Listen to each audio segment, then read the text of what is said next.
Forward TV. The world is thinking.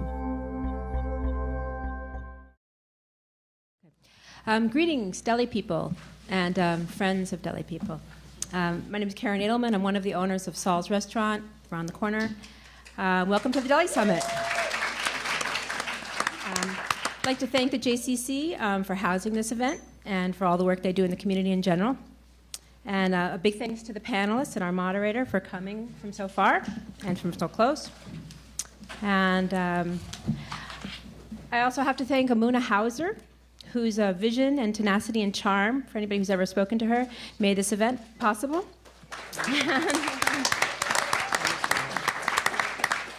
Okay, why a Deli Summit?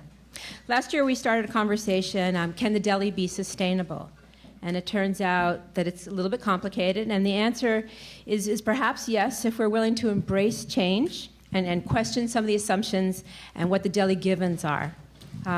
Amidst reports of the deli's demise, we looked around and we actually saw cause for excitement. And so we're here tonight to celebrate what appears to be a deli renaissance. We're going to go ahead and call it a deli renaissance. There are very many exciting Jewish culinary ventures happening right now, many more than are here tonight. There's new delis, there's bagel makers, bakers, soda crafters, fish smokers. It goes on and on. There's no shortage of exciting things happening. Questions remain. Who are the arbiters of the deli? Is it the old guard that gets to decide who is and isn't part of the deli culture, or is it the next generation? New operators and chefs are transforming and adapting the deli and defining and extending what deli culture is. The deli and the future of the deli may look more like Jewish eating from the distant past. So tonight the conversation continues, and let me introduce some of our colleagues from across the country together tonight for the first time. Okay, there's Noah Bernamoff. Hi. Who with his partner Ray Cohen started Mile End. It's a Montreal-style deli in Brooklyn, from Brooklyn, New York. They have garnered rave reviews and huge success and big plans for the future. Ken Gordon from Kenny and Zook's in Portland, Oregon.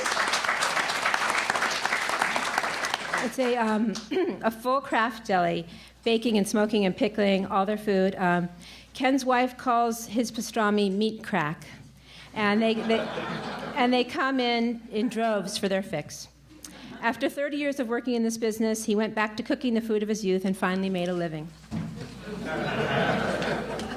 Little bit. Evan Bloom. Yay, Evan.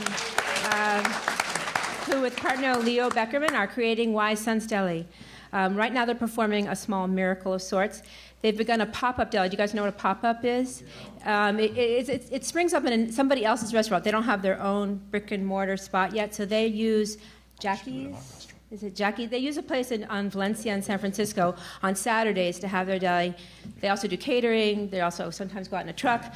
But they're smoking pastrami. They're making delicious babka and bialys you might have had. We're glad they're here tonight.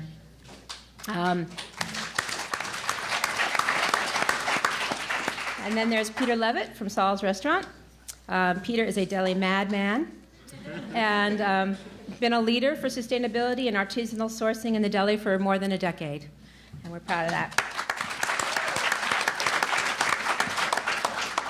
And now I want to hand the evening over to Joan Nathan, our moderator. I may not need to explain to many of you who Joan Nathan is. Her name is nearly synonymous with Jewish cooking and culture. She's authored 10 cookbooks, some of which are in the back, and she'll be back there too if you're interested later. Bibles of modern Jewish cooking. Her latest book, Quiches, Kugels, and Couscous, explores French cooking in France. She's a contributor on Foodways, the New York Times, and many other papers. Very happy to hand this over to Joan Nathan.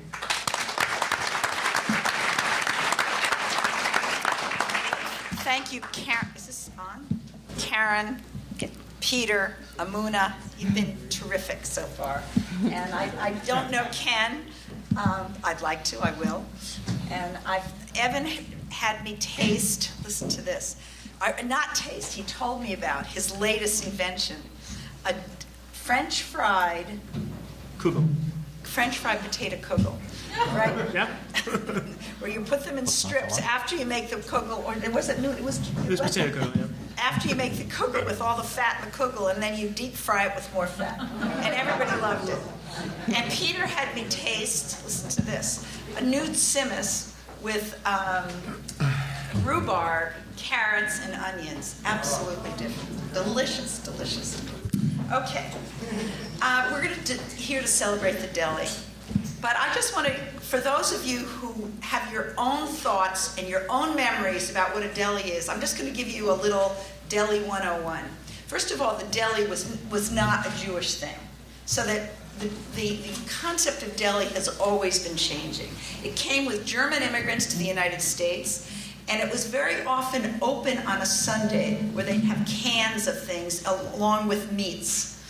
And Jews needed to go someplace on Sunday because they didn't go to church, and they liked going there. And then a lot of Jews, many from Alsace-Lorraine, took over these delis, and many of them had a tradition of smoked meats, not as good maybe as the Montreal meats, but they did have enough curing meats, pastrami, corned beef, and then they became a Jewish deli, a kosher deli, where they would sell these cans, and they'd sell like hot dogs. These were in the Lower East Side and Brooklyn and neighborhoods. Then, of course, kosher style deli came in, and they, of course, would have cheesecake with the meat, and it wasn't kosher at all.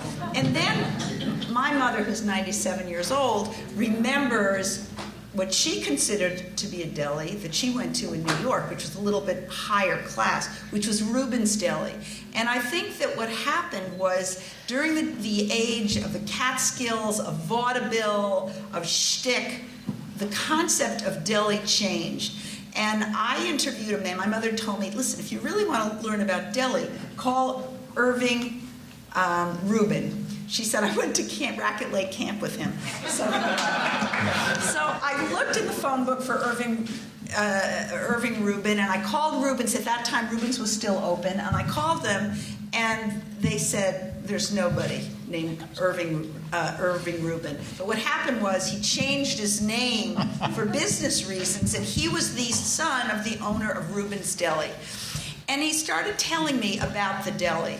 I'll just tell you one thing. He never liked to eat vegetables. So, and what he said was, well, there are two things I'll tell you. The first thing, which will explain a little bit the shtick of deli, and then we can go into questions. I just wanted to give you, okay, I don't want to take away from you at all, but I just had to tell you this.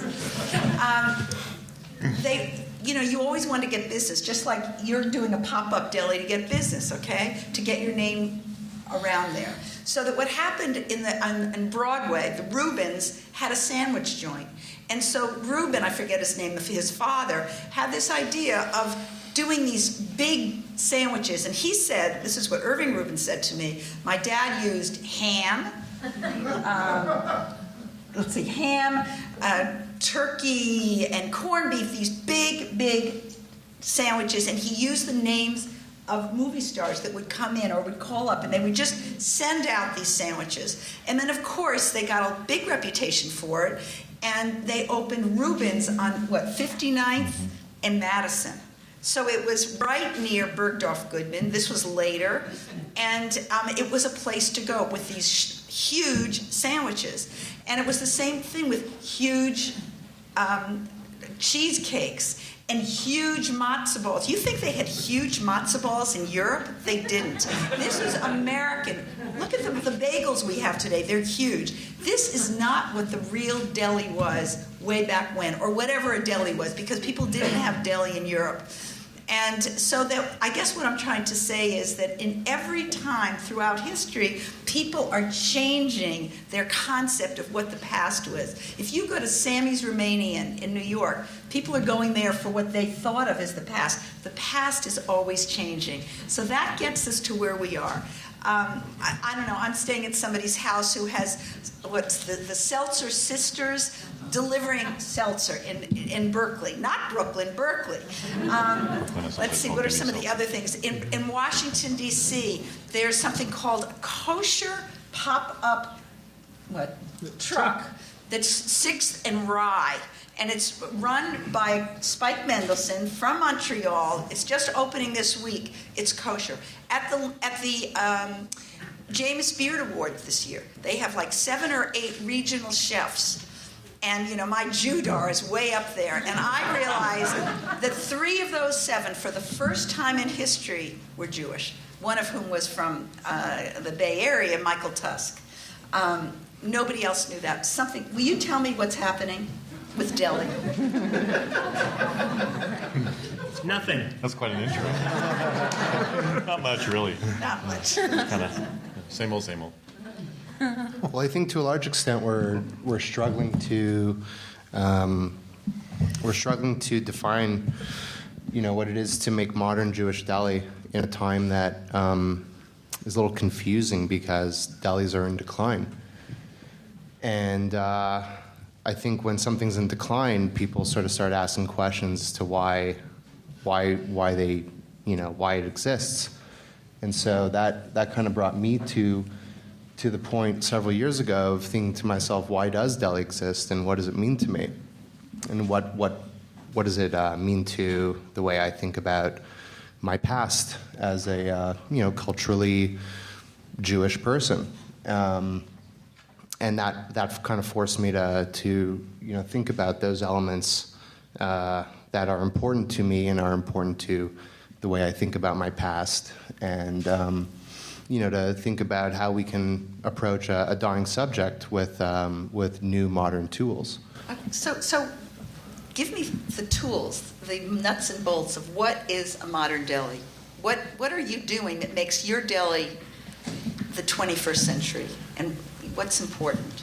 Well, I think all of us really, you know, are looking back at a food that, you know, is something that we have strong feelings about, strong memories, and we're seeing. I think the first thing, I think, for all 3 of us, and Peter now, who's also going to be smoking his own meat, that's the first thing is, you know, we see all this. At least I do. I see this charcuterie, this salumi. You know, everybody's making meat, and this food that I love so much, I'm realizing it's not up to the same par.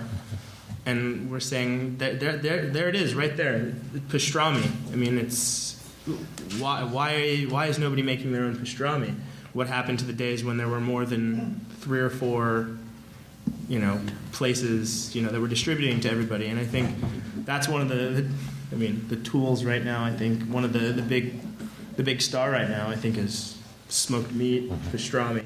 I think in more slightly general terms, I mean, the tools are ingredients and technique, which are both things that have been lost in sort of the deli of the past, in the sense of like the dying deli is a lack of care for ingredients and a lack of you know, precision and focus as far as technique to preparing those ingredients. And I don't think it's necessarily that the Jewish deli movement is a movement in itself. It's really kind of a subsect of the larger movement towards artisan-made meats and butchery and breads and all of that. It's just, okay, this is one more thing that hasn't been addressed. So what are the nuts and bolts of making pastrami? Can I just add one thing to that? We need the moo picture up. What we have to, I think what's center to this conversation and to understanding where the deli is today is that from 1950 onwards, there's been a transformation, a massive transformation in how meat comes to market, how meat is raised, how animals are raised, how they're brought to weight to the point where they're culled and then turn into meat. And every other product that we take for granted, every ingredient we take for granted, has not stayed the same in any way, shape, or form. And take any item in a Jewish deli, whether it be borscht or matzah meal or the cheese in blintzes, it's gone through a massive transformation, and not necessarily for the good. And so while we have our parents or people older than most of us at the table would remember a time when a blintz meant a certain something, the cheese tasted a certain way, or the pastrami or the meat, the beef, tasted a certain way, it doesn't taste like that anymore. It just doesn't. And so as chefs, when most of us, used our knives in Italian or French or California or different kinds of restaurants, when we went back to the Jewish deli and tasted, and we've been part of this movement of, the Alice Waters food revolution that's taking place in this country today, and that's reached from farm all the way now to table, and the farmers market. You taste things and they don't taste as good as we've been tasting in some of the fine dining restaurants. And so really, when you look at the deli, you look at the deli from the point of view of ingredients. Where do you get each and every item from? How did it get to your deli? And did it get there in a way that's sustainable? Because sustainability and economics are completely intertwined. In a way, if you ask why the deli is in decline, it's because it's not economically sustainable the way we've looked at it in the large delis that have disappeared. And does it still taste good? And so. Okay, well, and I think that when you're in Berkeley, you think globally, you think sustainably. And actually, the way back, Jews made pastrami out of either goose, and especially in this country, or in England, lamb. So you made pastrami out of what was fat and what was cheap. So it must have changed even more. I mean, when it's first, pastrami started actually by the Janissary Corps in the Turkish army to cure meat so that you could take it in the army. And now we just want to take it. But can you show the picture of pastrami? I'd love one of you who's curing your meat, and tell us about some of the conundrum that you have when you take a pastrami.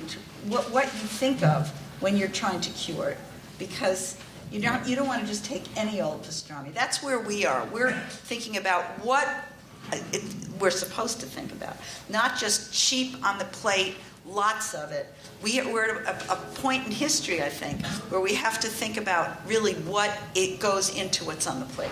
So, somebody want to talk about pastrami? Do you have any other particular slides of the? No, you want to step in here, but yeah. This is the front leg, of course, and so right here, this is, I think, a French chart, and the French butcher chart is completely different to the American. Yeah. So, from an American NAMP, the standards for meat cuts, this right here is the brisket, and then over here is the plate. Would I be right? No? These are the difference. Really, is that the American cuts. I shouldn't be saying these because I'm a moderator, but anyway, the American cuts cut through the bone very often. That's why we have big briskets. In France, they look at how little the brisket is. It's much more because you do it around the muscle. That's how the butchers cut the meat. But anyway, go on. See it after you smoke it. Okay, go on. Well, I mean, pastrami is, we make at Mile End, we make smoked meat, which is Montreal style, so we use the entire quote-unquote brisket, which Peter and I were talking about this yesterday, what exactly brisket means. But if we think of the whole cut as the brisket and the navel, right? Well, just can you go back? Well, here's the front leg again.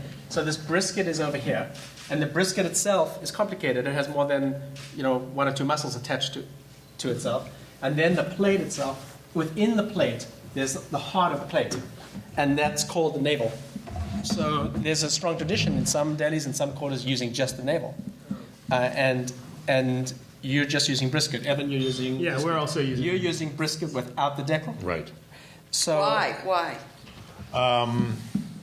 We've found that we were able to through the brining that we're doing, through the slow smoking we're doing, through leaving enough fat on top, that we were able to get the fat content enough so that it turned out a good product. And there's advantages to using if you can do that, there's advantages to using it that way.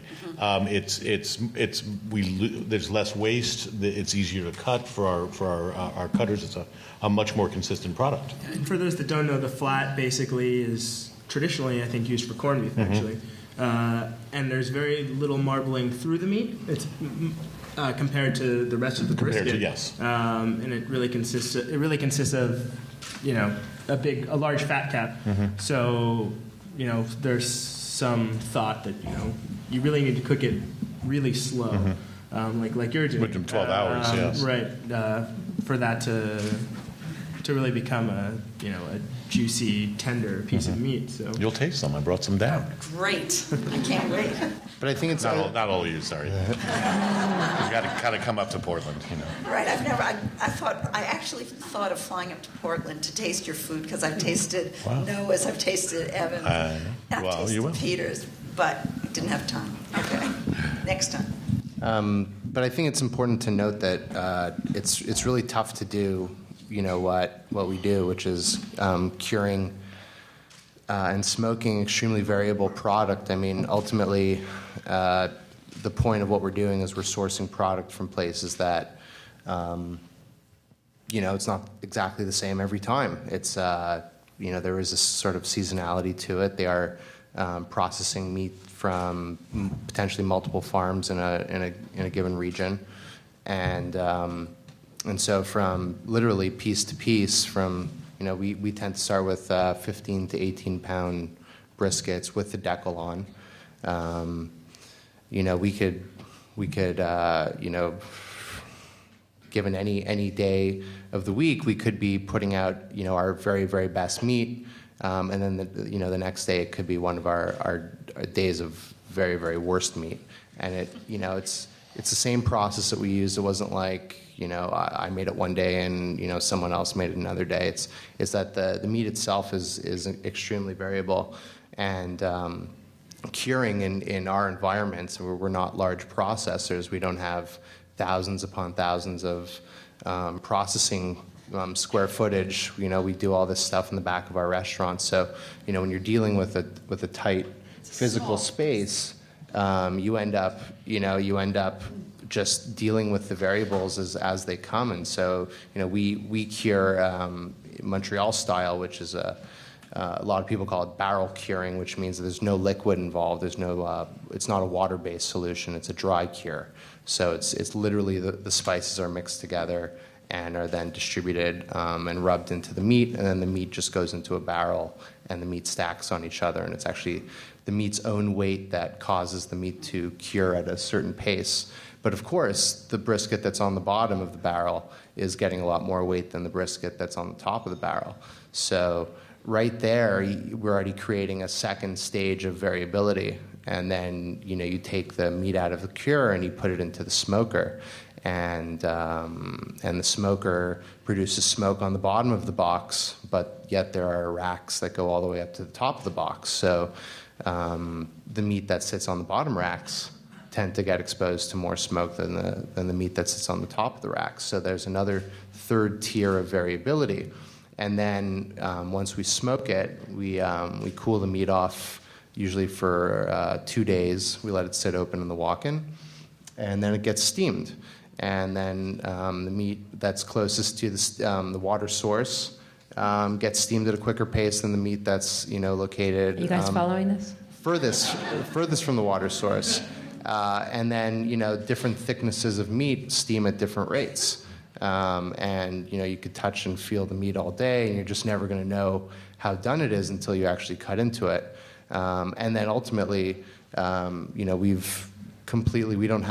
don't own a mechanical slicer. We don't own a traditional deli slicer. We slice all of our meat by hand, and so we have one. We call it the turkey slicer. So again, there's a fifth tier of variability is the individual who's slicing your meat that day, and there's obviously a wide range of skills involved, and some people are slice a little thinner, some people slice a little thicker, and that affects your sandwich. So I think the point I'm making is that it's not It's not some emulsified chicken product that then gets stuffed into a large casing and, you know, gets lightly poached and sliced on a slicer and put on your sandwich. Buy that. My neighbor serves that. So, you know, I think the difficulty and I guess the point I'm making is that you know, your sandwich can't be perfect every time. It's just not possible. And I think that's kind of both for the good and for the bad. That is kind of what, you know, what deli meats are, is that they aren't perfect, consistent things. They have a life of their own. They come from the environment. They are natural products in kind of the most literal sense. And you know, and we're sort of stuck, you know, knowing that someday we might serve someone a really bad sandwich, and, you know, it's not our intention to do so, but that's sometimes the way it is. They're not perfect except in the memories and the expectations Sure. of our customers, of Yeah. every single one of them. And by being... Because they all know exactly what that sandwich should be like. Right, and by making smoked meat in Brooklyn, people are always saying to me, well, this just isn't like Schwartz's, which is the kind of home of smoked meat in Montreal that I grew up eating at. And I say to people, well, no, it isn't like Schwartz's. But I've simultaneously in the same week had the very best smoked meat sandwich in my life and the very worst smoked meat sandwich in my life from the very same slicer at the very same deli. And how, you know, and I say, how is that possible? Schwartz has been there since 1927. And people are like, no, that's just not that. No, my you know, memory of Schwartz is it's always perfect. And that's just a false memory. I do not believe that memory. People come to me all the time and they say, "Oh, your chicken soup isn't like my grandmother's," and I'm going, "You're 85 years old. Your grandmother has been dead for 40 of those years. How strong is your memory of that? You know, how accurate is it?" But I think at the same time, I think that's one of the best things that we experience talking to our customers is, you know, them saying, well, my grandmother did it this way, and, you know, if you make your matzo balls too round, you know, they look too professional. Perfect, yes. They look too perfect. You can't do it like that. There's no vegetables floating in the soup. You don't put celery in your soup. You put dill in it. That's a travesty, you know. and I think for Leo and I think that's that. I mean, jumping into that, that's one of the most fun things for us. Oh, especially you know, getting started. Everybody says, you know, if I have 25 challah recipes, because everybody says, oh, my grandma, my aunt, my neighbor makes the best challah. I have 6 to 8 people stop me on the street in Portland every week. And one of them, and literally, I once had a block apart, I was walking downtown after going to a movie. I had somebody stop me and say, "There's too many caraway seeds in your rye." And I had somebody stop me a block later on this day and say, "There's not enough caraway seeds in your rye." And I'm going... So once again, it comes back to the technical matters of running these Jewish eateries. For instance, if we all smoke our own beef, Noah's going to have to locate a rancher or a collective of ranchers who bring him his briskets. And it's probably going to exhaust their supply. Evan and I, both in the Bay Area, if we decide to use, and the standard that we have, I think everyone at this table has, is absolutely no hormones and no antibiotics in our beef, which means 98% of the American meat supply is not available to us. You have to understand that's why we're sitting at this table tonight. We're choosing not to use that meat. Mm-hmm. And so what that means is if once Evan's on his feet and he has a brick and mortar and he's a 100-seat restaurant or 80-seat restaurant like Saul's, if he orders briskets one week for his pastrami's, but I got there first, he's going to have to go with navels, or vice versa, that week if we're both using the same source.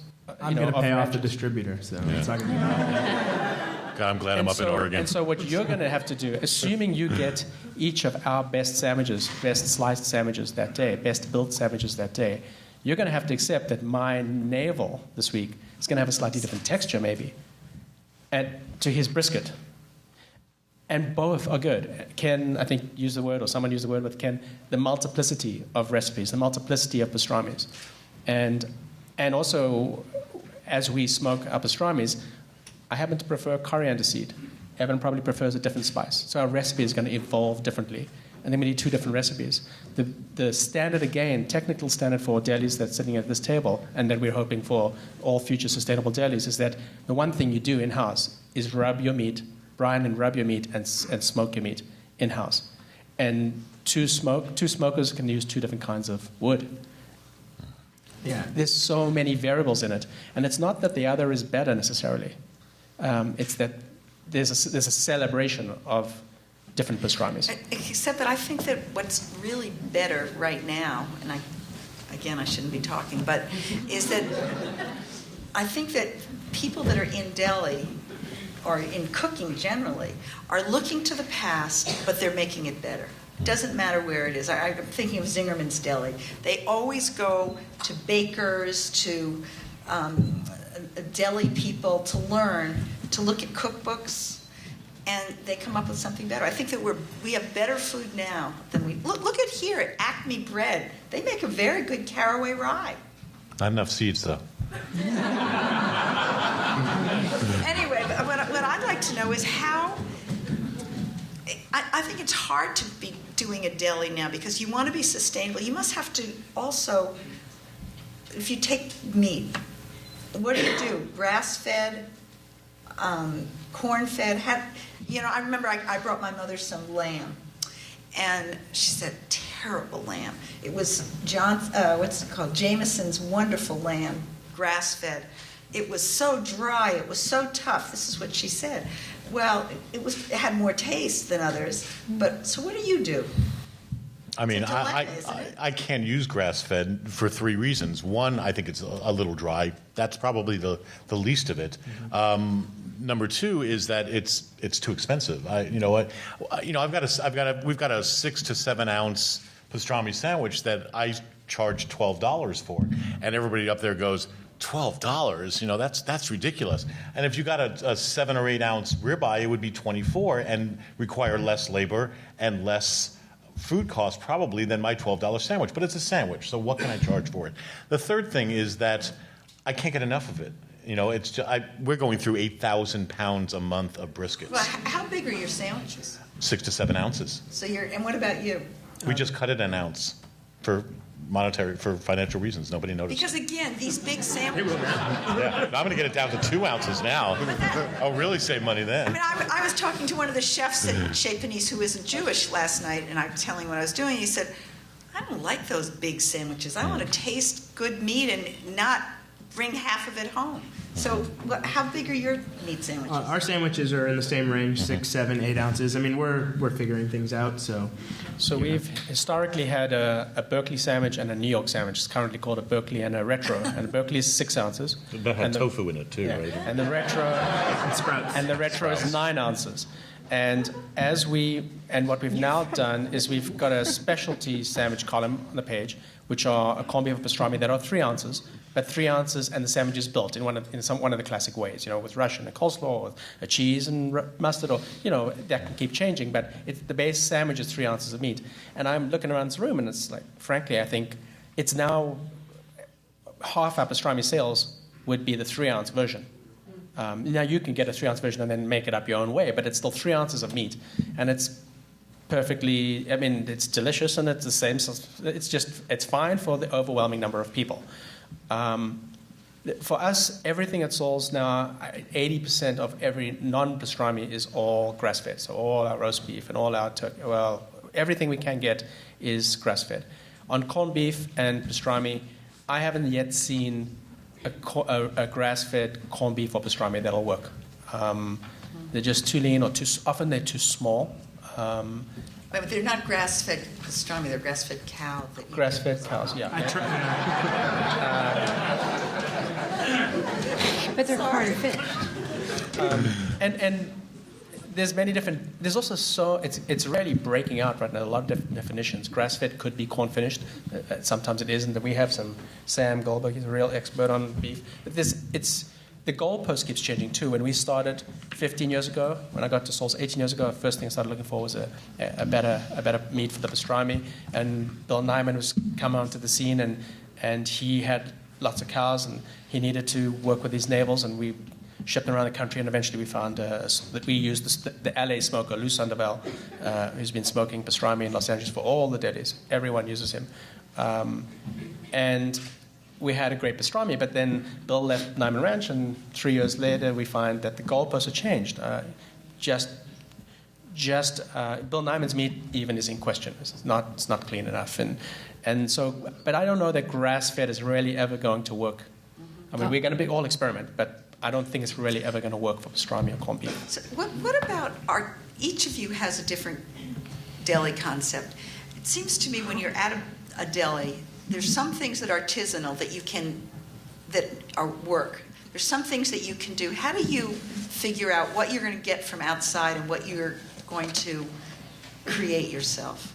I'd love to know what each of you does. We for the most part, we're a little insane. We do just about everything in-house. The only things we don't do in-house is we get Empire salami from, we don't have the capabilities or the license to do cold smoking or to do hanging and that kind of thing.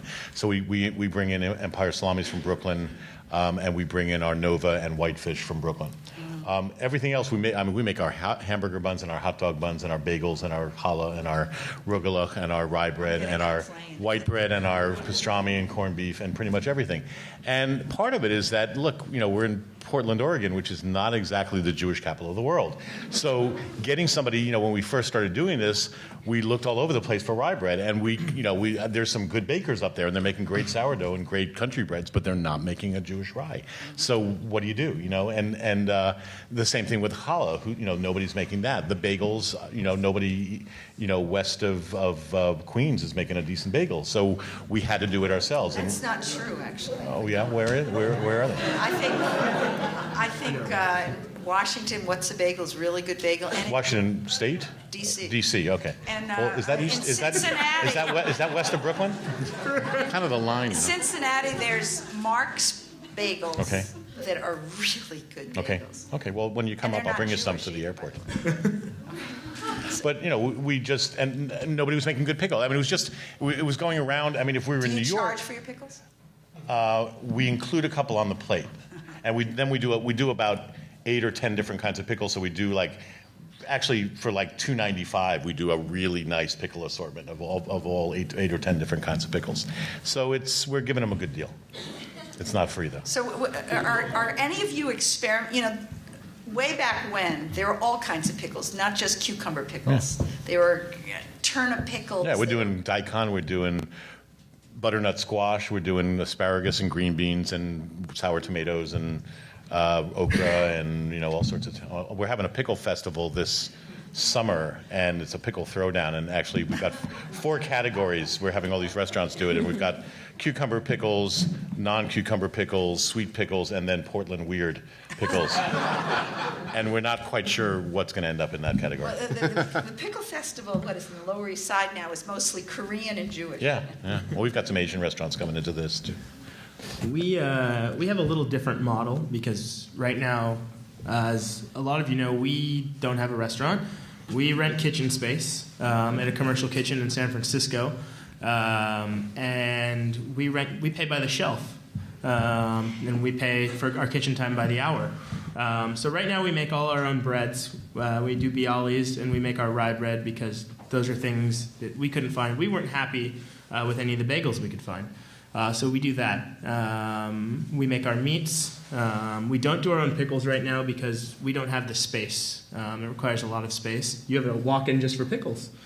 But we do vinegar pickles. We do fennel, carrots, purslane. I mean, you name it. We're trying to pickle it. Same. We're working on doing salmon again, but that's something that you need the space for. So we have big dreams. And we've actually found that in San Francisco, there are a lot of young Jewish chefs that are working at other jobs and kind of tinkering with, other, their heritage.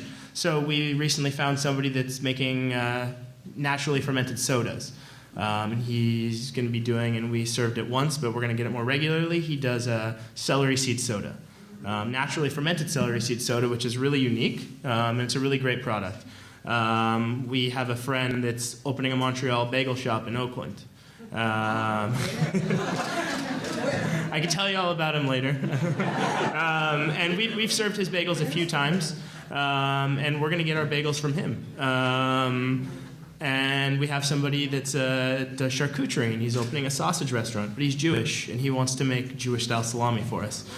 So we found that the items that we can't make ourselves, we're going to source from San Francisco and the Bay Area because there's so much culinary talent here, and as Joan said, there's surprisingly a lot of Jews in kitchens now that are really excited about this, and so. And they're really going back to their roots as Noah. Okay. Yeah, no, our approach was to basically withhold products until we could actually make them ourselves. So when we opened, we didn't actually have pickles until maybe 3 months into it because, we made a batch of pickles. They sold out in 5 days, and then I realized it was going to take another 4 to 5 weeks for me to have pickles again.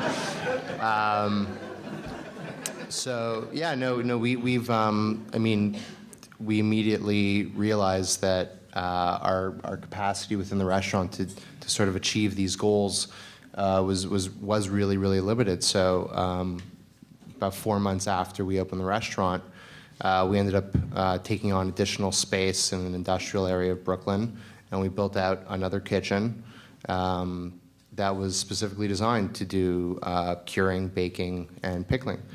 And so we've got large kettles to pickle. We have Kasha varnishkas. And even kasha varnishkas with confit chicken gizzards and chanterelle mushrooms. But sacrilege. That's not sacrilege. It's all kosher. It's all kosher in your mind.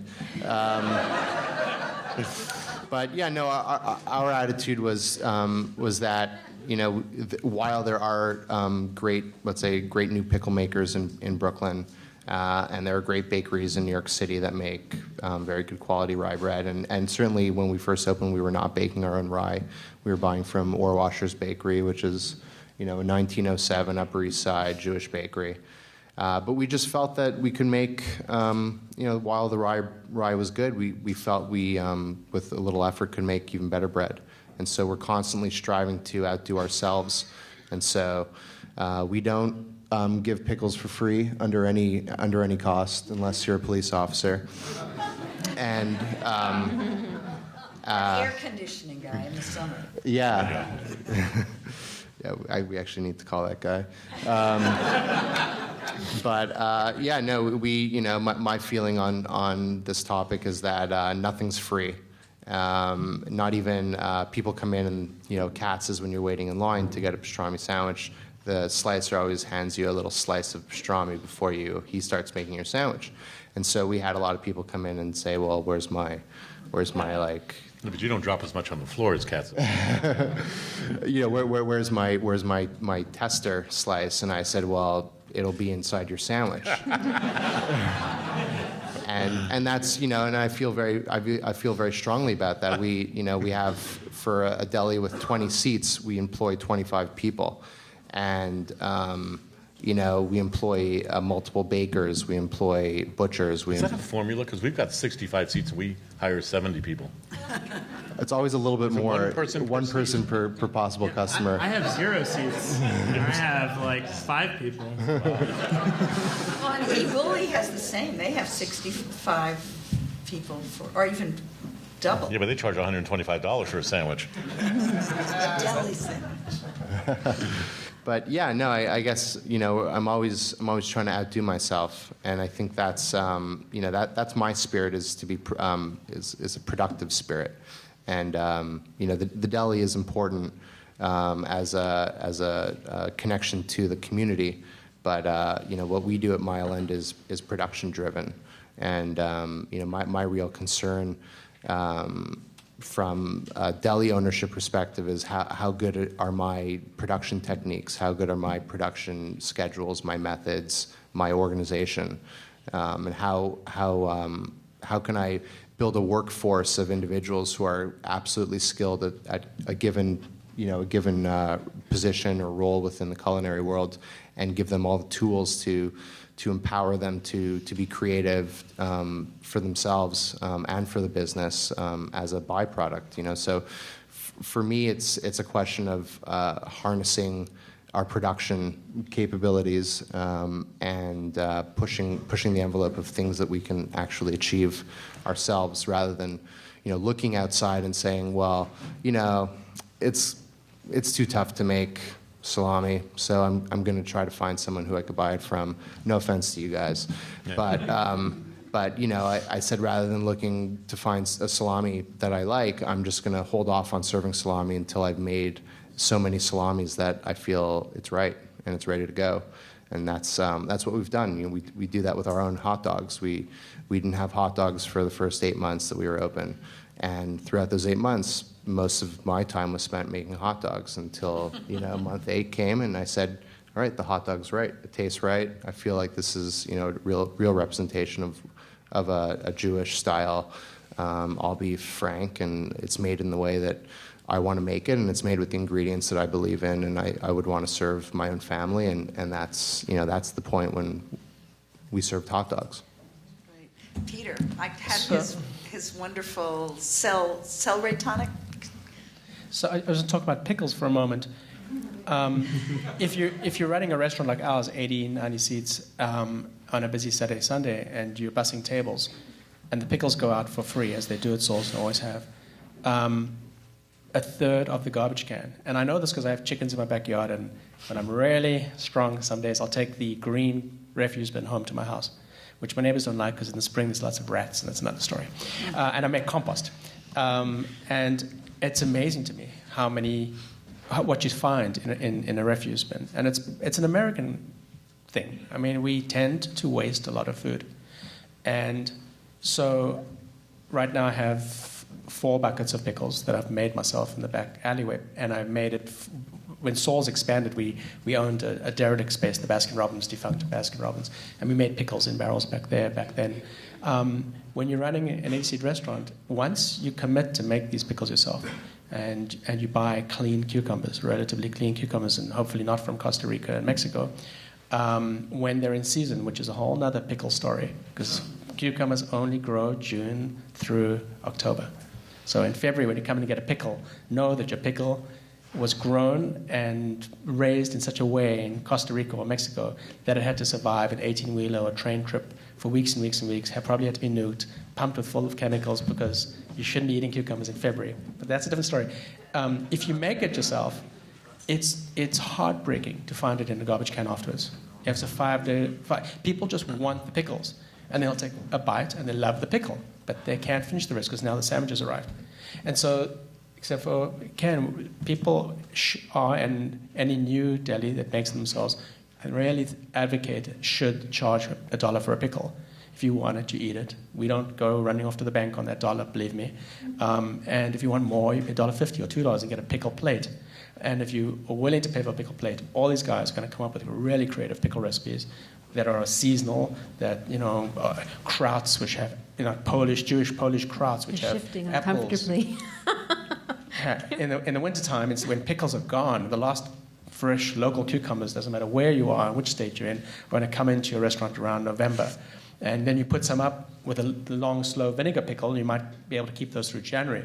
February, March roll around in the middle of a snowstorm, cucumbers are going to come from South America. And but there's wonderful krauts, which you can still be pickling fresh. Krauts with apples, krauts with beets, krauts with carrots, krauts with caraway seed, plain kraut.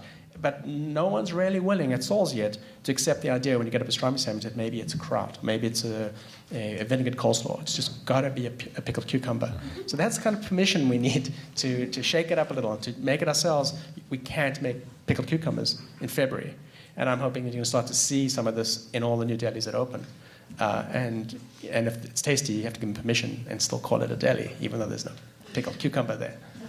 What you say is very interesting, because when you think about Jewish cuisine, way back when, before Ashkenazi, before Sephardic cuisine, Jewish cuisine that came from Palestine to Europe, there were no cucumber pickles. They were all the Sephardic, what we know of now as Sephardic pickles, they were all from the Middle East. They weren't cucumbers. And that's so that things have changed regionally wherever we are, so that we are it's hard to get cucumbers at other times of the year, so you have to start experimenting the way Jews have always done. So which really brings us to what is the place of Sephardic cooking in your restaurants? Or is there a place? Well, ever since I arrived at Saul's, we've been making hummus and baba ganoush, which was a trap because this year, for the first time, eggplants went from what's normally $20 a case or $16 a case in the summer to $45 and $50 a case. And I took baba ganoush off the menu, and people were like, "What's this? How come you don't have baba ganoush?" So it's like everything else. I think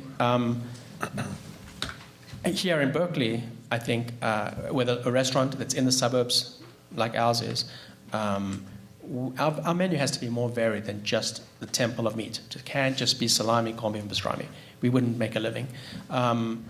We need salads, and we need, and that's again a problem. It's difficult because when the menu gets too large, or when you can lose focus, and we have lost focus many times, and we've been accused, and correctly so. The menu is just too large, which is why over the years you'll notice at Saul's the menu is slowly shrinking, because every time we get enough courage, or the price of an ingredient skyrockets, which, by the way, you all know, the ingredients are skyrocketing. We're going to cut back when it doesn't make sense any longer.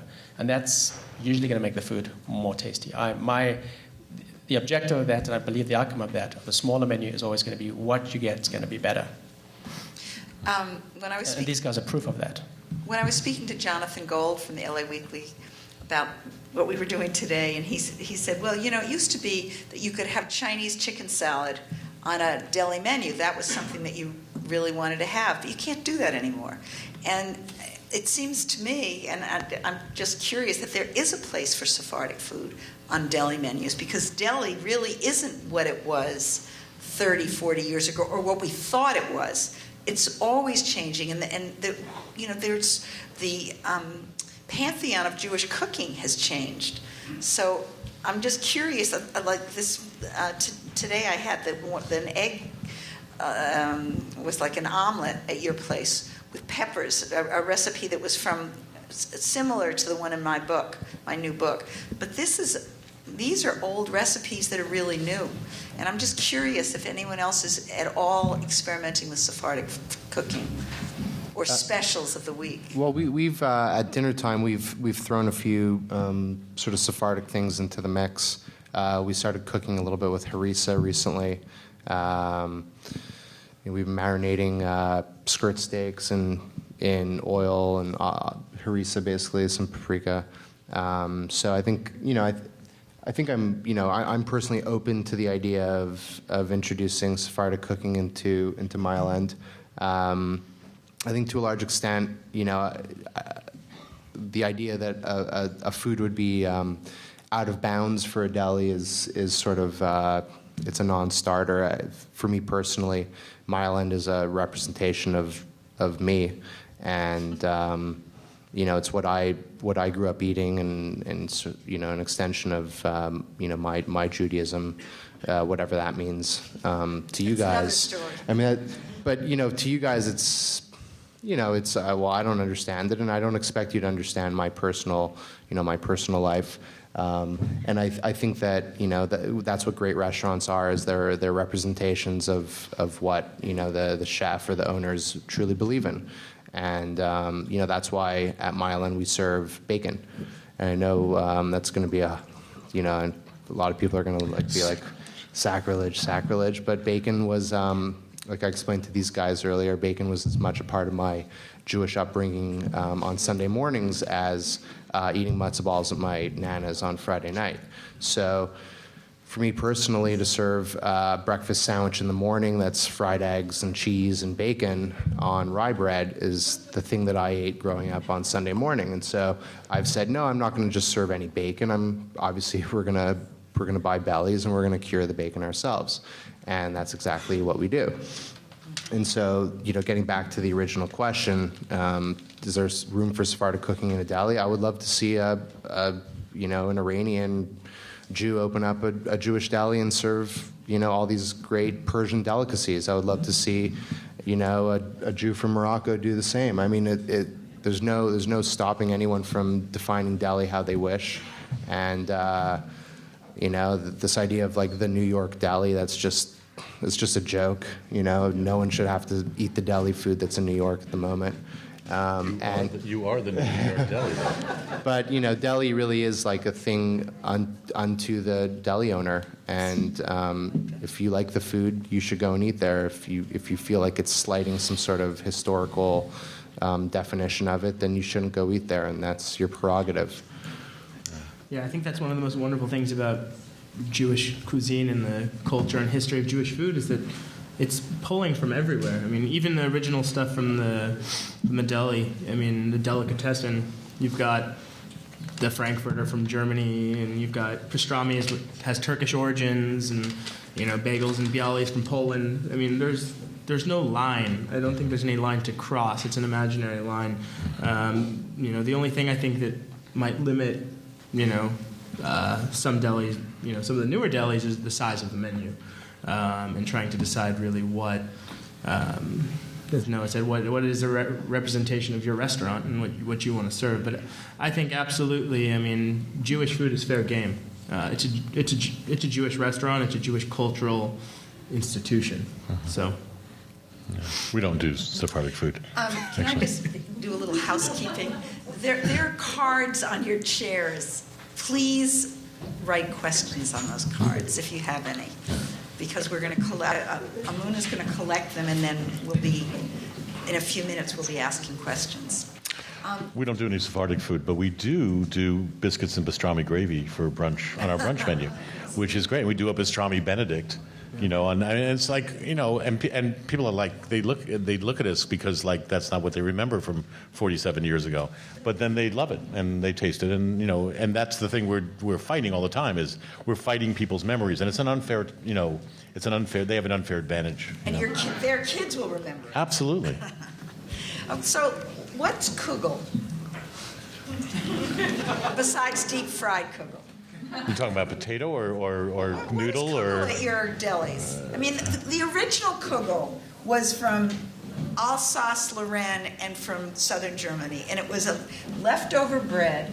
Actually, I had one of the oldest ones today at Peter's for breakfast, where you take, but he used a peach in it, where you take leftover bread, you soak it in water with eggs, and then you put sautéed onions, plums, pears. You use peaches instead of pears, and you bake it. And it was the second dish for the Sabbath. Kugel means round, and it was from Germany. And then it went east, and eventually potatoes were added, noodles were added.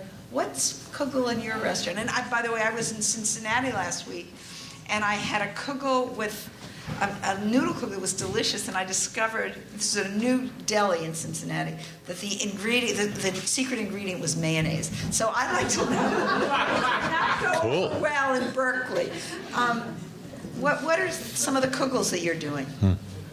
Well, I haven't been doing kugels or tzimis unless it's a Jewish holiday. I'm absolutely required to. And one of the reasons has been, historically, it was too painful to make a kugel or tzimis, because no matter what tzimis or what kugel you made, it wasn't someone's idea of what a kugel should be. So the very definition of kugel, if you really start reading a lot of cookbooks, and then especially if you read John's latest cookbook, really breaks it out for you. And then you need to give yourself permission. And we as chefs take permission, will take permission in the future, I think, and these guys is to, you know, and a kugel could be a noodle kugel, but it absolutely doesn't have to be a noodle kugel. It'll be and essentially it's a bread pudding. When it came to tzimis, recently I made a carrot souffle kugel. It was in a modern Jewish cookbook, and it really was delicious, but it really stretched the imagination for a lot of people. Why doesn't it have chunks of vegetables long stewed with honey, and why isn't it awfully sweet? I think you've got to use, when it comes to fruit, you've got to use seasonal and no canned product, which so often the Jewish delis, the iconic Jewish delis, the American Jewish delis have, you know, it's a very narrow definition of what a kugel can be. It's made in large amounts. It's warmed up in a microwave. And, you know, well, it's, again, what Noah was saying, it's about knowing what you can manage for your restaurant and do it then and watch all the steps of production. and plating it. And if you can't keep control over all those, get it off the menu. You know, the joy of Noah's menu is it's literally, is it this size? Yep. It's a bookmark. And every day it changes. Maybe, or maybe not, depending on Noah's moods and his capabilities. You made me taste everything on it when I came out there at one time. It's not tough. Kept on sending out stuff. I said to the menu, how long is your menu? It's only this long. God, thank God. I mean, for breakfast we have 5 things, six things. For lunch we have 10 things. For dinner we have another. It's a different menu, and we serve 11 things or 12 things on our dinner menu. Occasionally we do. We've served traditional potato kugel. We've done squash kugels, and recently we did actually a sunchoke kugel, which was when sunchokes were really in season, were inexpensive. We took advantage of that, and we now have a sunchoke dish with preserved lemon and schmaltz on the menu, which I guess is a little bit sort of Sephardic. Yeah, it's preserved lemon. So, it's if I feel like making kugel, or if anyone feels like making kugel, I won't say no to anyone. But it's not something, there's no requirement to have a kugel on our menu. And you don't have a frosted flake kugel. Ooh. No, we don't have the noodle kugel with frosted flakes on top. Very American. Okay. Yeah. We do a straight ahead noodle kugel, and then we do a wild mushroom and caramelized onion potato kugel. And the thing is that dealing with these definitions of what this has to be or whatever, it's like if you do, the current rage in the last 10 years has been cassoulets, and everybody's doing a cassoulet that's got this kind of bean or that kind of bean. It's got, one has duck, one has lamb, one has pork belly, one has, and the fact remains is that housewives in France, my background is French cooking, and housewives in France who made cassoulets historically, they put their own spin on it, and they did a variation. And, but nobody is picketing at these French restaurants that's doing a cassoulet that has something that's non-traditional in it. And yet you try to do a kugel that's got, dried this or dried that fruit, and you get everybody screaming. It's like, what is this? And of course, until they taste it. Right. Well, it's just the same thing with sort of these new dishes. You're going to say, is that deli? It's not deli. What about you? Kugel is one of those dishes that definitely people have opinions about.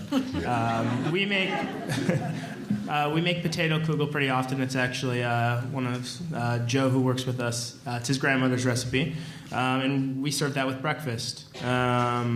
And we also make French fries and serve them with applesauce and sour cream, as John mentioned. We do a sweet rye bread kugel with cardamom and sour cherries and apricots. We did a matzah kugel for Passover with wild mushrooms and leeks. We do a noodle kugel.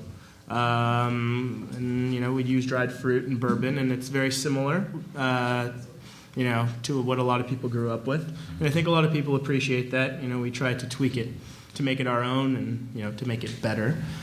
I grew up in my family. I had half the family said it's kugel, and half the family said it's kegel. So right there, you've got people. Those exercises. How do you pronounce it? Yeah, it's pudding. It's a casserole. And then, for me, the other thing was, do you take the noodle kugel and you eat it with the brisket and the gravy? Do you take the sweet and you mix it with the savory, or is it dessert?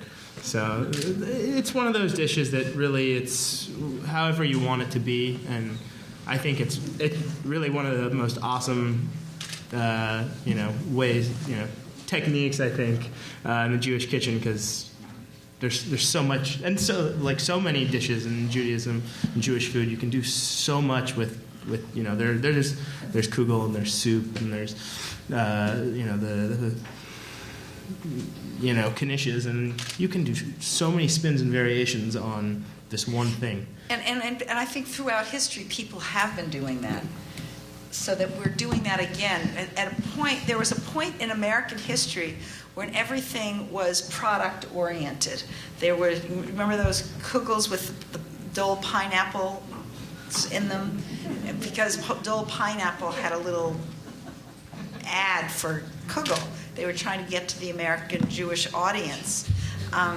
What else? There was, the cornflakes and Cornflakes are good on Kugel.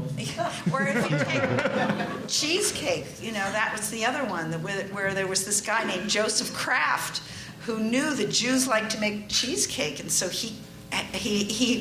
Joseph Kraft owned Philadelphia cream cheese, so he would have all these ads for these wonderful and recipes and say the best cheesecake, the better cheesecake, the absolutely best cheesecake, and he'd go and taste them.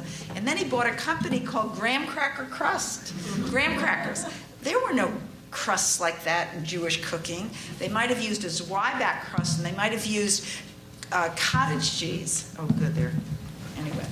And then, of course, graham cracker crust became the American Jewish cheesecake crust. If you go to France today or you go to Europe, there's no crust in cheesecake. It's lighter, it's farmer cheese, and you guys are going back to that, and I think it's fabulous. So let's go from there to some of these questions. I don't even know if I can read them. Okay. How do you educate people's palates if you have to do that? What? Oh, how do you educate people's palates? Yeah. Do you have to do that? Because you're doing things a little different. I think that on some level we are touching on things that are familiar. So I don't think it's a total re-education of the palate. I think it's sort of an open-mindedness in the customer base. Not everyone has to like everything, and that's why you go to a restaurant and you can choose what you eat. So, personally, it's like if you're an adventurous eater, you'll take an adventure into, a rhubarb kugel. If you're not an adventurous eater, you're just going to get corned beef on rye.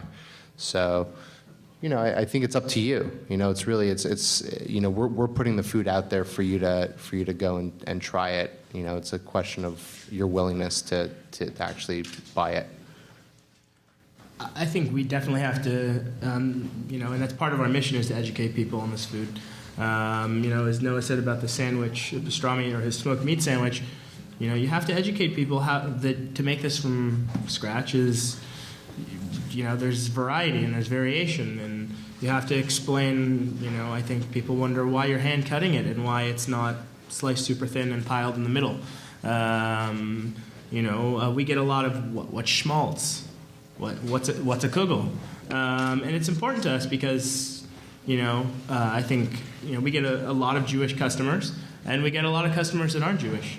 And, for us to share this food, especially in San Francisco, where there's, we think there's a lack of a lot of this food. It's a struggle for us and part of our mission. To let people know, about this food that is so important to us. I think it's really kind of convincing people more than educating them. They're coming to you, and you've half the battle's over. They're coming to you because they've heard that they are going to like you, or they already do like you, and they're basically pretty open to, you handing them something that tastes really good. And if you don't, you hear about it again and again, and again. I guess people feel that they own you when you're at a deli because it's like home, right? All right, here's a good question. I'm assuming none of you run kosher kitchens. How can you call yourself a Jewish deli when your food is off limits to a significant portion of the Jewish community? Like 12? Sorry, you're out. Maybe in Portland. Well, that's the thing. I mean, in Portland is not, again, it's not exactly West Jerusalem, and it's if we had to rely on Jewish population. When we first started doing pastrami was at my last restaurant, and we only did it on Saturday morning for this brunch we did, and we got some calls from some people in the Jewish community saying, "How could you do this on Saturday morning because synagogue is in session, and why aren't you doing it on Sunday?" And I'm saying, you know what? I've got to fill my seats. I've got to make a living. And if you are promising me that everybody in your congregation will come on Sunday and I'll fill my house, I will do that. I will change. But they're saying that, and then like 6 would show up. And that's the problem. Is that look, we've talked about, we haven't talked much about sustainability. I know last year they did. And sustainability, number one thing in sustainability is staying in business. Because if you don't stay in business, I don't care what kind of beef you're buying, it doesn't matter, you know. You and think a $12 sandwich is expensive. If that was kosher. You know, and the thing is that we can't afford to do kosher to have a kosher kitchen, and we can't afford to sell things at the prices that we'd have to sell them for, and there's not enough people who really care, at least in Portland, that, you know, and we face this whole thing with the 100-pound gorilla in the room, or elephant, or whatever it is the fact that we sell bacon, you know, and you know, we didn't sell bacon when we first opened. For the first year, we did not. It was kind of a line I would not cross, because I grew up in New York. I grew up going to kosher delis and all of that, and my parents grew up Orthodox Jews and keeping a kosher house, and then I started looking at the menus from all the other delis in the country. And I looked at Katz's and Carnegie's and Langer's and Cantor's and every single deli except like the three kosher delis that are left. And every single one of them had ham sandwiches and ham and cheese and bacon and all that stuff. And I said, you know what? I'm tired of being a martyr. You know, we're getting requests for it. We're already a non-kosher deli. We're selling Reubens. We have cream in our coffee. We have cheese in our blintzes, and we have cream cheese on our bagels. So what's the difference between if we're not a kosher deli, you know? Well, go ahead. Well, we've never sold bacon at Saul's, except for one small period, which was very controversial. When I wouldn't sell, and here's the point: I wouldn't sell kosher salami anymore because it wasn't kosher. I mean, in the ethical sense, it wasn't kosher. Just right after that kosher meat plant got shut down 2 years ago, and I realized my salami was intertwined with that meat plant. So that's a different problem, and kosher doesn't mean clean food in any way, shape, or form, or kosher in sort of broad sense of the term. So that's one thing. The other thing is we have a lot of ingredients at Saul's, way too many dishes, and way too large a menu. I don't need right now to add bacon to the mix. I really got to nail my pastrami. That's enough of a challenge for me. So we don't need bacon. But the deli is as I'm seeing it, as I'm interpreting it, is a small slice of the diaspora's experience. And much of that experience is secular. And my experience of it is secular. I was bar mitzvahed in a very religious setting in South Africa, but my life's taken me in another direction, and I'm not religious today. And that deli reflects many or maybe the majority of the Jewish people we serve. Yeah, I mean, I'm just curious. I'd love all of you to address if your clientele is primarily kosher or Jewish or not. I guess our clientele is not in a minority Jewish. Is it in a minority? Yeah, in a minority Jewish. And I think that's one of the beauties of what we're doing is we're actually bringing non-Jews into the fold and getting them interested in Jewish cooking. But just to address directly that question, there's two things. I think Peter addressed both of them a little bit more diplomatically than I will right now. First thing is that kosher food is laughable when it comes to buying it, especially meat. It simply does not match the quality that is required to call yourself, a serious restaurant that takes its ingredients seriously. I'm sorry to break the news to everyone, but kosher meat is kind of a scam. I fundamentally believe as a Jew that we have a responsibility, which is known as tikkun olam, just to take care of one's world, and that could be, sort of interpreted very broadly, and that means buying products, especially meat, from places that take good care of their workers, and that means buying products and meat that are slaughtered humanely. And as a Jew, I frankly don't believe that that kosher meat is slaughtered humanely, and I know that's a very controversial topic, but that's my feeling. I call the meat that we serve kosher. To myself, I don't advertise it as such. I would never do something like that. I would never mislead anyone. But my meat is, to me, kosher. And the second point is that no one should question my understanding of my own Judaism, and if I want to call my Jewish deli a Jewish deli, that's my prerogative. Yeah, and I'll just elaborate on that. I mean, my dad keeps kosher, and he's never been able to try our pastrami or a lot of dishes. And I said, okay, I'm going to make him a pastrami. I'm going to make a kosher pastrami. And I looked all over the Bay Area. I found kosher brisket, and I did a little research. First of all, it was 4 times the price. And I said, where's this come from? It comes from Uruguay. And I said, okay, well, let's look up where it comes from in Uruguay. And just the can of worms I opened up, and to see this product that was clearly not up to standard was really disappointing. And I know I was talking to Joan about this. There are a lot of new kosher meat businesses that are starting, and I have a lot of respect for that. There are a lot of young Jews are taking to the farms and trying to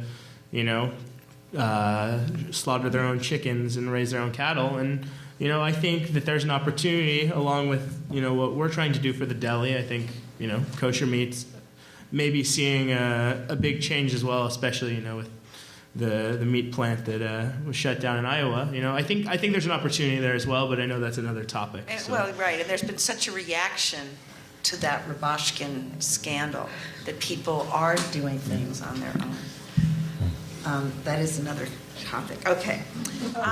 This is from John Harris. Where is he? The deli guy. Where is he? There he is. Oh, good. Okay. I thought we were the delegates. Well, but he's been studying the deli for years and years and years. Okay, the deli is not just about the food. It's about the place and the culture of Jews and non-Jews coming together as a community. How does the changing food change the place? It doesn't. It's about people coming together and having those dishes that they remember, and having any type of food that touches their heart, touches their soul, and sharing it with friends. For us, we don't have a restaurant, and we have to create every Saturday. We create that, and when you had your brunches, I'm sure it was the same thing. The first time we served, Leo and I kind of looked at each other in the middle of service and said, it smells like a deli, it sounds like a deli. Leo always says his favorite thing to do is to watch the tables move throughout the day, because everybody pushes them together, they pull them apart. I think a lot of people talk about what we're trying to do with the food.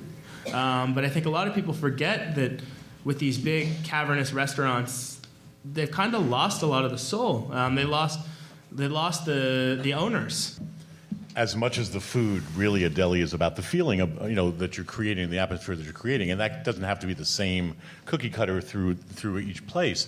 When we opened in Portland, the Oregonian wrote about us fairly quickly, gave us a great review, and they called us the first truly proletariat restaurant to open in downtown Portland in 50 years. And it's true. It's that's who we were. And you go in there, and we didn't consciously set out to create this shtick, or this deli. And Saul's feels the same way. It's that something about it is that Portland's not a particularly diverse city, racially and otherwise, and yet you walk into our place on a busy Saturday, and it is the most culturally diverse place in town. And yeah, there are some Jews there, but there are every race imaginable, and little kids and old people and hipsters and everything, and they all come together, and that doesn't exist anywhere else in town. And it's just, it's not something, we didn't invite these people in. We didn't say, we want to create this kind of place. It just kind of happened, and it came out of the menu. That's right. Good.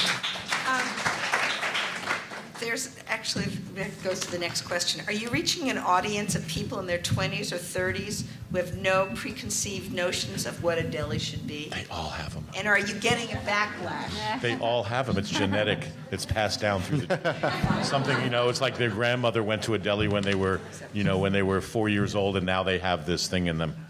They do. I think we're located in a part of Brooklyn which is very young demographically and very diverse, and I think that we are sort of shocked at the average age of a lot of our customers, because I think to see young people like myself eating in the restaurant. It makes me think that perhaps we're onto something, and makes me think that perhaps there is a little bit of hope for the genre. And people come and eat the sandwiches, without asking questions, without asking, is this too fatty for me, or is this, how much cholesterol is in this sandwich, or I shouldn't really be drinking the soda because it's got sugar in it. There's a little bit more of a freedom when you're working with a younger customer base to serve the sort of food that you really want to serve. And I understand the limitations of people that are a little older than myself, but I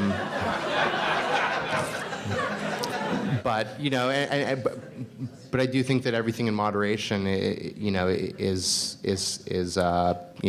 you can consume those things in moderation, and so that's part of the way we've structured our menu and our attitude towards the food, and our attitude towards our providing hospitality and customer service is one that I think really attracts young people and makes them hopefully, like the deli 80 or 90 years ago, made those young people feel like this was, to kind of lump the two questions together, but a really comfortable place, because Jewish Deli really is kind of a Jewish comfort restaurant, in the most general sense. And so, I think it's so important to have young people. So the next question sort of goes with that.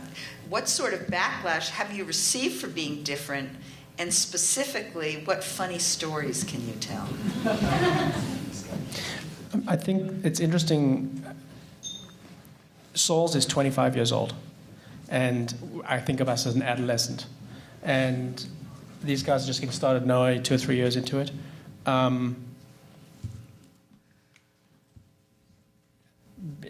The sustainability of the business is that as these guys grow and become sustainable businesses with strong, healthy finances, the dining room has to look very diverse. You need young people, and you need everyone. Our dining room slants at different ages at different times of the day. And part of having that diverse, it's two sides of the same coin. So you have a larger menu, you attract a more diverse audience and a wider age group. But then you get a menu that's too large, which is the cutting. It's at the edge of where we're struggling at Saul's. Let's make the menu smaller. But then there's people who say, "But hang on, you can't take that off the menu." So it's a little bit of a struggle, but it's a healthy struggle. You have to appreciate that we're 25 years old. I think the iconic delis in LA are 60 and 70 years old. Katz's in New York is 120 years old. It's not really a deli. It's not really a deli. It's a cafeteria, but it's I didn't say it. All I know is I did Would that not be a say it. dinosaur? Backlash. Well, yeah, we know something about backlash at Saul's. We're going to know a lot about it in the next 3 weeks, because we took pastrami off our menu as of Monday Temporarily. for 3 weeks, at which time our new smoker will be installed. Yeah. When we found out that Nyman was no longer supplying pastrami, hormone-free and antibiotic-free to our smokehouse, we just took the box and put it back on the truck and sent it away. And that happened on Monday. So there's backlash, but we still have a large menu, and you still have tzimmes and kugel and blintzes and latkes and corned beef. Nobody goes away hungry. Nobody goes away. So I think we'll have a lot more backlash as we experiment, as we make a page or two or a line or two, and a menu disappear. And then we have one permission being created by a chef like Noah, and hopefully Evan and Ken, in that they'll have smaller menus, but doing really innovative, cutting-edge, seasonal interpretations of Jewish food, and in a way that allows us to dodge the backlash. I'll add that you guys are really lucky to be not in New York, because I'm obviously, even though there are very few delis in New York at this point relative to, historical numbers, I still am competing against, the many, temples of institutions of Jewish Deli. So we all battle people's nostalgia. That's obviously a major issue that, we've touched on a little bit tonight. And it's difficult to fight nostalgia, because there is no tool to ever fight that. But in my situation, people just didn't understand why we ran out of meat for the first few months. They couldn't accept the idea that I couldn't just pick up the phone and call, Donnie over at the meat plant and tell him to send me more smoked meat. And I could tell you one funny story, which we shared yesterday. Was this one very persistent, hopeful customer came on 4 occasions, and each of the 4 times had, unfortunately, because he didn't have Twitter, missed the fact that we'd announced that we had run out of meat for the day. And he came by and, waving his fist, he's like, "I will never, ever make the trip down here again. You have lost potentially your greatest customer ever." And I was like, wow, those are strong words, and I there's nothing I could say to, change your mind, I suppose. Sure enough, he came back a week later, and we actually had meat left, and he got the sandwich, and he came back to tell me that it was worth, trying on 5 occasions to come and eat the sandwich. And in fact, the 6th time he came, his wife made us a cheesecake. So, I don't know. It's the backlash is what it is, and if you take it too personally, then you forget the mission that you're on, which for me is totally personal, not shareable, but it is a personal mission. So if you let the critics kind of get in your head, then there's really nothing. You could easily be stopped in your tracks. And I think that all of us are still here and running businesses because we've looked at those critiques, we've learned from them, we've potentially made changes based on those opinions, and we're still in existence. And so it's proof of our own will to keep going down a path that we know is right. At least you're not dealing with a population that is seemingly 75% vegan and vegetarian. Absolutely, no. Luckily in New York, people love hamburgers with foie gras and fried eggs and bacon. We had somebody working for us for a little while that actually worked at Mile End with Noah, and we do a vegetarian Reuben sandwich. We do too. And she's stop that. And she says, this doesn't, where are we? This doesn't fly in New York. I mean, they didn't do this at Mile End, I actually went on one of the blogs. In a moment of weakness, I actually signed on to one of the vegetarian blogs just to see what they were saying. And they had a thread about us. And there was this woman complaining about, there's just nothing for me to eat there. And I wrote her back and I said, something? We probably have more vegetarian stuff on our menu than any restaurant in Portland except vegetarian restaurants.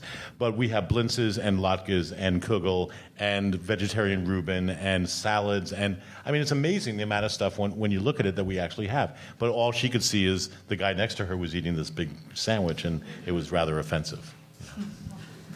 Well, here's another question. Passover, love it or hate it? From a running a deli point of view. Well, we offered homemade matzah with sandwiches for anyone that wanted to, keep Passover a little bit.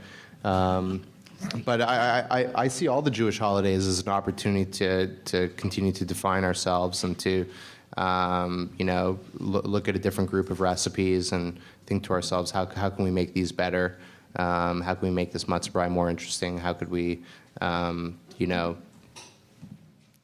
represent, like this year we were very fortunate. We were invited to cook the James Beard Foundation Seder, thanks to some of our friends over at the James Beard Foundation, who are neighbors and good friends of the deli.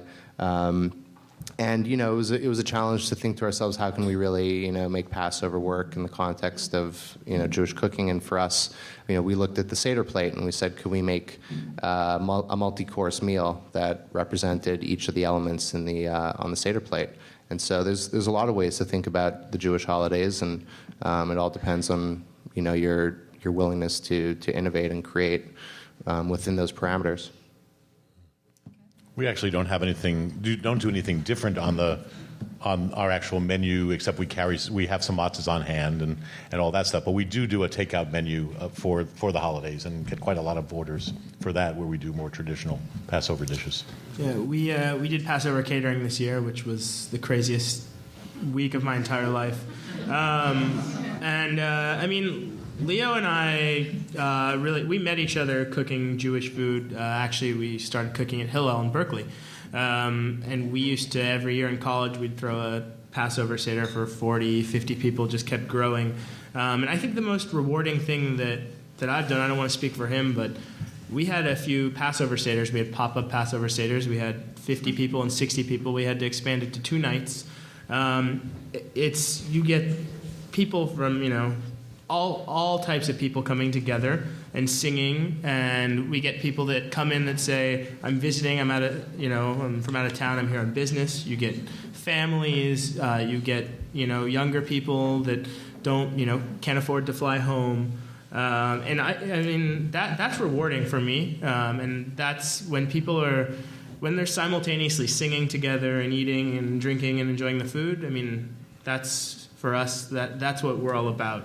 And that's what Jewish food and Jewish cooking is about. So I think the holidays are wonderful. And I think with changing families, I did a story in the New York Times this year for Passover on restaurant seders, and they're popping up all over the country. And a lot of it is because people with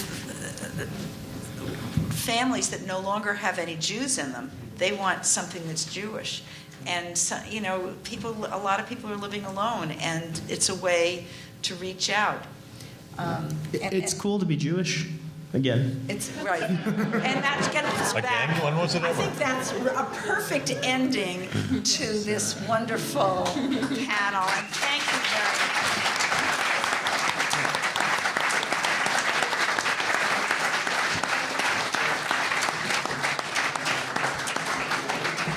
I just want to, before everyone goes, I just want to make an extra special thank you to Peter and Karen for really...